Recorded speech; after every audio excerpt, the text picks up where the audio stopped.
snipe one supply depot, probably so they can try and put down a Nidus network. There it goes. Nidus worm coming out, but a Thor is up. He's going to be able to engage it, and this Nidus worm also going to go down before it even comes up. So the Nidus network just not working for Mardow at all.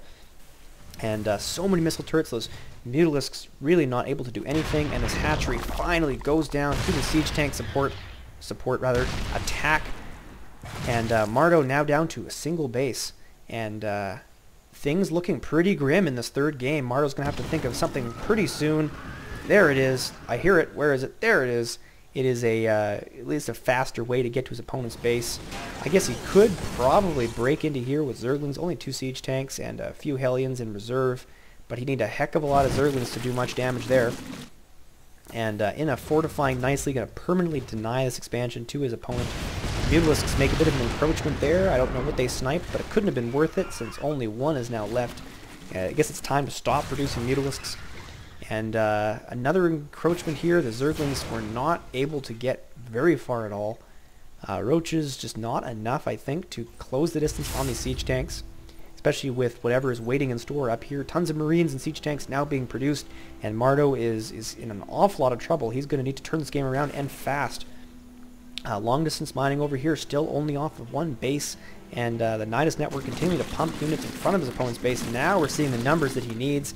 No upgrades, unfortunately, and a nice little Sim City here is going to deny access to most of the Terran base, and I'm very frightened for what these siege tanks can do from the high ground, and a couple Hellions and Marines. It's a very potent combination, but I now see what Mardow's new plan is. He's getting the Ventral Sacks, moving a ton of Overlords in. He could drop in here. There is something he can do to turn this match around.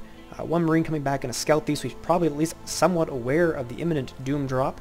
And this force looks like it's going to be completely ignored right now. Mardow's still playing off of one base, so this is really an all-in strategy. If this doesn't work, it's pretty much game over for Mardow. How long till we have that research? Looks like it's only half done, so it's going to be another minute or so before he's able to move out, able to use his Nidus Worm to reinforce with the Zerglings and Roaches continuously. And since he's playing off of only one base, he will fall behind very soon, so the timing very important. And a bunch of Marines going to this island. I'm not sure why they're going here. Probably just to snipe some Overlords, maybe planning to take this once he finishes taking this island expansion, or just leaving those there. I don't know what those are for. And Mardow finally picking up a second expansion of his own, hidden over here, unharassed by these tanks and Thors. And it looks like the research probably almost done. Yes, we're a few seconds away. I can't really tell if he knows or not. He's forced to shoot down his own supply depots, or turrets rather, and he's getting ready to defend from here. He is not prepared for that Doom drop. This inside completely exposed, and he still has that Nidus Worm, so he could destroy this and put a new one in here once he gets a beachhead and take out his opponent's main, leaving him trapped in his expansion. So this might very well work. They are loaded up. We have a few Mutalisks in support, so here it comes. Last-ditch effort from Mardow. Army-wise, he is very far behind. Income-wise, he is behind. Units lost. He's lost way more than his opponent, so things are looking very, very bad. These siege tanks are pressing out. They're going to take out that Nidus Worm at the same time. These Overlords are going to drop. One's going to die. Oh, he just barely got his load off in time. And tons of Zerg units are now streaming through this base, and Inuh forced to fall back. His own choke going to work against him, but he does have an awful lot of Marines here. Probably going to be enough. Have the army size start to equalize? No, Mardow's units are dwindling very quickly. He's just so badly outnumbered here by his opponent, and he is retreating as fast as he can, just sniping supply depots and turrets, but there's just too many Marines and siege tanks. The last of Mardow's force is going to be destroyed. The Doom drop just wasn't enough. A sheer issue of numbers, and I figured that's got to be it for Mardow. This is almost certainly a good game. I just don't see what tricks he has left. His army is devastated. His income is starting to equalize at least. He has that second base, but he's mined out of the first base, so never mind. He is in terrible trouble, and still this high ground, able to harass anything he attempts to do.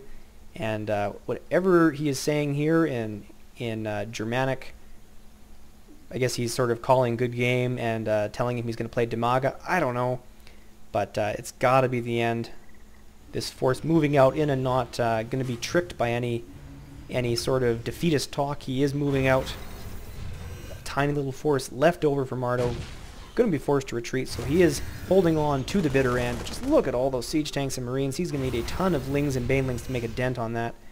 Zergling's going to get inside briefly, going to catch some marines, but I think that's all she wrote. Too little, too late. That's pretty much the entirety of Mardow's army, and marines are just streaming out of the base now, and the last of those Zerglings are eliminated. So that is it. Mardow is eliminated. There's the good game. 2-1 for Inuh. Mardow is gone. Will not be in the round of 16. So Inuh, the new favorite. Well played Terran play. Zerg definitely have a hard time with Terran these days, especially with things like high ground. Siege tanks can really exploit that. And unfortunately, Mardow will not be moving on. So a good best-of-3 series, some great play by both players. We're certainly seeing some very high-caliber play now that we're later into the tournament. So once again, thanks for tuning in, guys. Keep tuning in to IC Cup TV for these matches from the Global Gamers Invitational Tournament, and follow the progress of the tournament on teamliquid.net. And check out those sponsors because they have been very generous. And so once again, thank you, and until next time, have a good one.